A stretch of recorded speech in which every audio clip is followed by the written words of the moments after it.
Hello বন্ধুরা, আমি হাসনাত। তোমরা দেখছো আমার channel math tricks by Hasnat. বন্ধুরা, আমরা প্রাইমারি টেট 2024 এর জন্য নতুন প্যাটার্নের কিছু ম্যাথ আজকে নিয়ে আলোচনা করব। আজকে 11 নম্বর ক্লাস। তো ডেসক্রিপশন বক্সের নিচে তোমরা প্লেলিস্ট পেয়ে যাবে, যেখানে তোমরা সমস্ত অঙ্ক একসঙ্গে পেয়ে যাবে। তো চলো শুরু করবো আজকের ক্লাস। দেখো, প্রথম প্রশ্ন এরকম রয়েছে: একটি দুই অঙ্কের সংখ্যার অঙ্কের যোগফল সংখ্যাটির 1/7 সংখ্যাটির একক সংখ্যা দশক সংখ্যা থেকে 4 কম। অঙ্ক দুটি স্থান পরিবর্তন করে প্রাপ্ত সংখ্যাটিকে 7 দ্বারা ভাগ করলে কত ভাগশেষ থাকবে? তো এখানে অঙ্কের যে অঙ্ক দুটি কত কম বেশি সেটা বলা আছে, তাই না? একক সংখ্যা দশক সংখ্যা থেকে 4 কম, মানে দশক সংখ্যাটা যদি এক্স ধরো, তাহলে একক সংখ্যাটা হবে x-4। তাহলে সংখ্যাটি কি হবে? দেখো, সংখ্যা হয় দশকের অঙ্ক থাকলে 10 গুণ করতে হয়, তাহলে 10x প্লাস এককের অঙ্কটা যোগ হয়ে যায়, মানে x-4। এইটা হচ্ছে সংখ্যা। এই সংখ্যাটির 7 ভাগের 1 ভাগ কি হবে? 7 ভাগের 1 ভাগ হচ্ছে অঙ্ক দুটির যোগ। অঙ্ক দুটি মানে এক্স আর এটার যোগ, মানে এক্স প্লাস x-4, এই দুটির যোগ। এটা হচ্ছে 7 ভাগের 1 ভাগ। ওকে, তাহলে সিম্পলি তুমি এখান থেকে কি পাচ্ছ? 11টি এক্স পাচ্ছ। তাহলে হচ্ছে 11x-4 সমান সমান, দেখো এইটা মানে কি? এটা মানে হচ্ছে 2x-4, তাই না? এটা মানে হচ্ছে 2x-4। এই 7 এদিকে গেলে গুণ হয়ে যায়, তো 2x এর সঙ্গে গুণ করলে 14x, -4 এর সঙ্গে গুণ করলে 28, -28। 14x যদি এদিকে আসে বন্ধুরা, তো বিয়োগ হয়ে যায়।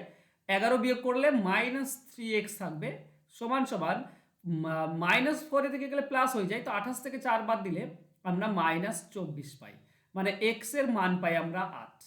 বুঝতে পারছো? মানে সংখ্যাটি হবে দশকের ঘরে 8 আর এককের ঘরে 4, মানে সংখ্যাটি কত হবে? 84। সংখ্যাটি হচ্ছে 84। এখন বলেছে সংখ্যাটি স্থান পরিবর্তন করে প্রাপ্ত সংখ্যাটিকে 7 দ্বারা ভাগ করলে কত হবে? এটা যদি স্থান পরিবর্তন করে তাহলে হয়ে যাবে 48, উল্টে যাবে। একে 7 দ্বারা ভাগ করলে কত ভাগশেষ থাকবে? 7×6 = 42, তার মানে 6 ভাগশেষ থাকবে। এটাই হবে অ্যান্সার। তো অ্যান্সার হবে অপশন ডি। আশা করছি পুরো ব্যাপারটা বুঝতে পেরেছো। চলো যাবো আমরা নেক্সট কোশ্চেনে। পরবর্তী কোশ্চেন বলেছে 1 + 3 + 5 + 7 ... 2n-1 এর মান কত হবে? আচ্ছা, এটা একটা জিনিস খেয়াল করো, আমাকে এর যোগফল চেয়েছে। দেখো, যোগফল সবগুলো বিজোড় সংখ্যা না, পরপর এক থেকে বিজোড় সংখ্যা। তো বিজোড় সংখ্যা হলে আমরা যদি সমষ্টি বের করতে চাই, তাহলে আমাকে বের করতে হবে গড়, আর তার সঙ্গে রাশির সংখ্যা গুণ করে দেবো, যতগুলি রাশি আছে, তাহলেই তো আমরা সমষ্টি পেয়ে যাব। এবার আমাকে বলো তো, এখানে কতগুলি পদ আছে? কে বলতে পারবে? লাস্ট সংখ্যাটা কত? লাস্ট সংখ্যাটা কত কেউ বলবে? দেখো, 2n-1 এটার মান কত হবে? যদি আমরা ব্যাপারটা বোঝার চেষ্টা করি, ধরে নাও এরকম 4টি আছে, ঠিক আছে? 1 + 3 + 5 + 7, এই 4টি পদ। এই যে 4টি পদ আছে, আমরা কি করে পাবো? যদি তোমরা শেষ পদের সঙ্গে 1 যোগ করো, ঠিক আছে, তারপর 2 দিয়ে ভাগ করো, তাহলে তুমি 4টি পদ পেয়ে যাবে।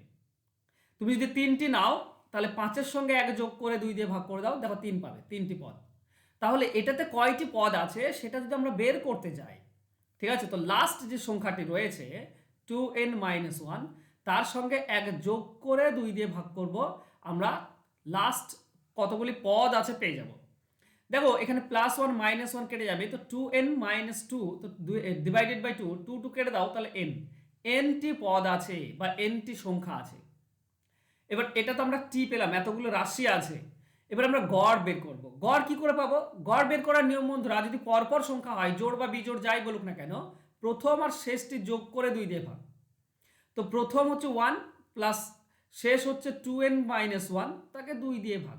তোমরা খেয়াল করো, এইটা এটা কেটে যায়, আবারও থাকছে 2n/2, তার মানে n, তার মানে এটা হচ্ছে গড়, তাই না? এইটাই হচ্ছে গড়। তাহলে আমাদের গড়ও n আর পদও n বা রাশির সংখ্যাও n, তাহলে সমষ্টি কি হবে? সমষ্টির ফর্মুলা হচ্ছে বন্ধুরা গড় ইন্টু রাশির সংখ্যা, মানে n ইন্টু n। এটাই হচ্ছে আমাদের অ্যান্সার। অ্যান্সার হবে অপশন সি। পুরো কনসেপ্টটা বোঝাটা জরুরি। যদি একবার তুমি কনসেপ্ট বুঝে নাও, তাহলে বাকি জিনিসটা খুব ইজি এবং সিম্পলি হয়ে যায়।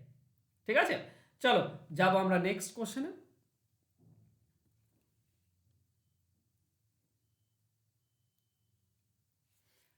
বলা আছে 2 3 4 7 4 সংখ্যাটি ঠিক কত দ্বারা বিভাজ্য। আমাকে অপশনের মধ্যে চুজ করতে হবে কত দ্বারা বিভাজ্য। যদি তুমি অপশনের দিকে তাকাও তাহলে দেখো 2 আছে অপশনে, 3 আছে অপশনে, 4 আছে আর 11 আছে। মানে এই চারটি দ্বারাই আমি শুধুমাত্র দেখব, বাকি আর দেখার দরকার নেই। এবার এটা যেহেতু জোড় সংখ্যা তাই 2 দিয়ে ভাগ করা যায়। 3 দিয়ে ভাগ করার নিয়ম কি? সবগুলো যোগ করো। 2 আর 3 5, 5 আর 4 9, 9 16, 16 20, সবগুলো যোগ করে 20 হচ্ছে। 20কে 3 দিয়ে ভাগ করা যায় না, তার মানে সংখ্যাটিকে 3 দ্বারা ভাগ করা যাবে না। 4 দ্বারা শেষের দুটি সংখ্যা যদি 4 দিয়ে ভাগ করা যায়, দেখো শেষের দুটি 74 আছে, 74কে 4 দিয়ে ভাগ করা যায় না, 72 অবধি যায় না, তার মানে 4 দিয়ে ভাগ করা যাবে না। 11 আছে, 11টা দেখে নেব। দেখো 11-র ক্ষেত্রে বিজোড় স্থানে কি আছে সেটা যোগ করতে হয়। 2 4 আর 4 যোগ করলে 10 হয়, মাইনাস জোড় স্থানে কি আছে 3 আর 7, 3 আর 7 যোগ করলে 10, তাহলে এদের বিয়োগফল 0। দেখো 0 বা যদি 11 আসতো তাহলে ভাগ করা যায়, এখানে 0 আসছে মানে 11 দিয়ে ভাগ করা যায়। তাহলে দুটি সংখ্যা 2 এবং 11 এই দুটি দিয়ে ভাগ করা যাবে। তো অপশনে কোথায় আছে? অপশনে সিতে আছে 2 এবং 11 শুধুমাত্র। তো এই দুটি হবে আমাদের সঠিক উত্তর। ওকে, তো চলো যাবো আমরা নেক্সট কোশ্চেনে।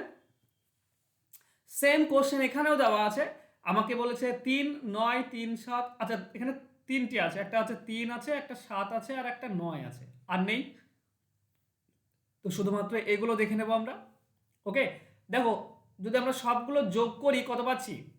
9 9 আর 7 16, 16 আর 8 তার মানে 24, 24 আর 9 33, 33 মানে 3 দিয়ে ভাগ করা যাবে, আর 33 মানে 9 দিয়ে ভাগ করা যাবে না। ঠিক, আমি দুটোই একসঙ্গে পেয়ে গেলাম। এবার 7 দ্বারা দেখে নেব। 7 দ্বারা ভাগ করার নিয়ম তুমি 7 দিয়ে ফরস করে দেখে নাও, জাস্ট দেখে নাও ভাগশেষ থাকছে কিনা। দেখো 7 6 42, থাকছে কত 3, থাকছে 42 3 37, 7 5 35, 35 তাহলে 2 থাকছে, 2 মানে 28, 7 4 28, 9 থাকছে, ভাগ করা যাচ্ছে না, 7 দিয়ে ভাগ করা যাচ্ছে না, মানে শুধু 3 দিয়ে ভাগ করা যাচ্ছে। তো অপশন এ হবে সঠিক উত্তর। বাস আমরা পেয়ে যাব।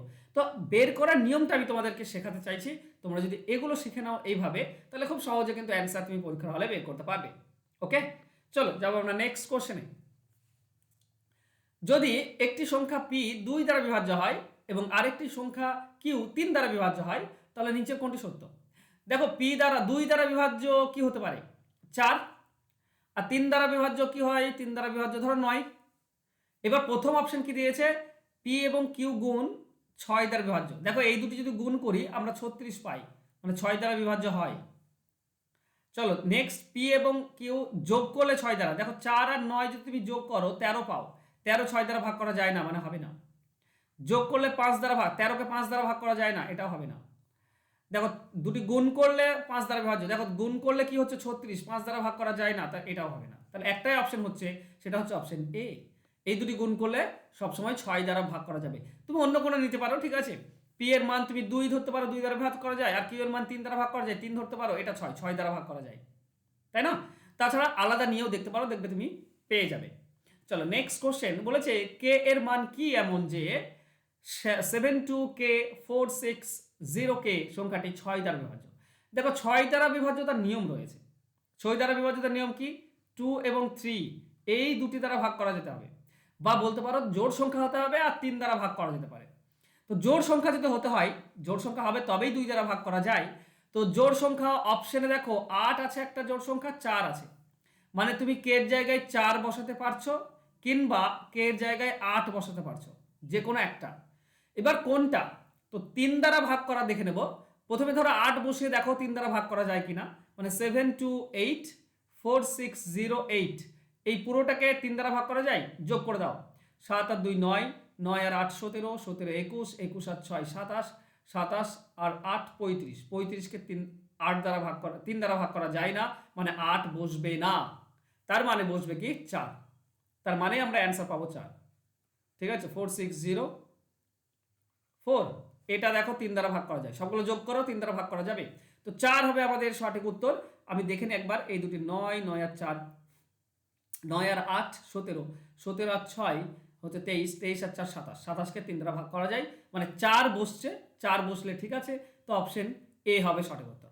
বুঝতে পারছো? চলো নেক্সট। আচ্ছা তোমরা যদি প্রাইমারির জন্য অঙ্ক শিখতে চাও বন্ধুরা, তো একটা 12 মাসের কোর্স, মানে আগামী পরীক্ষার শেষ দিন অবধি আমি তোমাদের সঙ্গে থাকবো। 12 মাস একদম 24-এর যে টেট পরীক্ষা তত দিন আগের দিন অবধি আমি থাকবো তোমাদের সঙ্গে, যেখানে ধারণাগত বা কনসেপচুয়াল সমস্ত অঙ্ক শিখতে পারবে, নতুন প্যাটার্নের সমস্ত অঙ্ক এখানে শেখানো হবে, লাইভ ক্লাস হবে গুগল মিটে, রেকর্ডেড ক্লাস থাকছে, পিডিএফ ফাইল থাকছে। এটা 15ই জানুয়ারি থেকে শুরু হয়েছে, তো পিছিয়ে না থেকে এখন থেকেই ভর্তি হয়ে যাও, যাতে করে তুমি আগের অঙ্কগুলো শিখতে পারো। নাহলে যত লেটে তুমি ভর্তি হবে তত কিন্তু তুমি পিছিয়ে যাবে, আর সেটা মোটেও ঠিক হবে না। কোর্স ফি 500 টাকা, মানে আজকে ভর্তি হলে 500 টাকা, 1 মাস পরেও ভর্তি হলে 500 টাকা, তুমি 5 মাস পরেও সেই ভর্তি হলে 500 টাকাই লাগবে। তো যেহেতু একই টাকা লাগছে, তুমি এখন থেকে কেন ভর্তি হবে না আর এখন থেকে কেন শিখবে না? 1 বছর আগে থেকে যে কোনো পরীক্ষার প্রিপারেশন নিতে হয়, যাতে করে পরীক্ষার প্রিপারেশন তোমার চাঙ্গা হয়ে যায়। ঠিক আছে? তো ফোন নাম্বার নিচে দেওয়া আছে, এই নাম্বারে আমার সঙ্গে যোগাযোগ করে আজই ভর্তি হয়ে যাও এবং অঙ্ক শেখো, নতুন নতুন অঙ্ক শেখো, যাতে করে পরীক্ষার হলে যেন আর আমাকে অঙ্কর প্রতি ভয় না থাকে, আর আমাকে খালি হাতে যেন ফিরে আসতে না হয়। থ্যাংক ইউ সো মাচ বন্ধুরা, আজকে আমার সঙ্গে জুড়ে থাকার জন্য। দেখা হচ্ছে নেক্সট ক্লাসে, ততক্ষণ ভালো থেকো, ধন্যবাদ।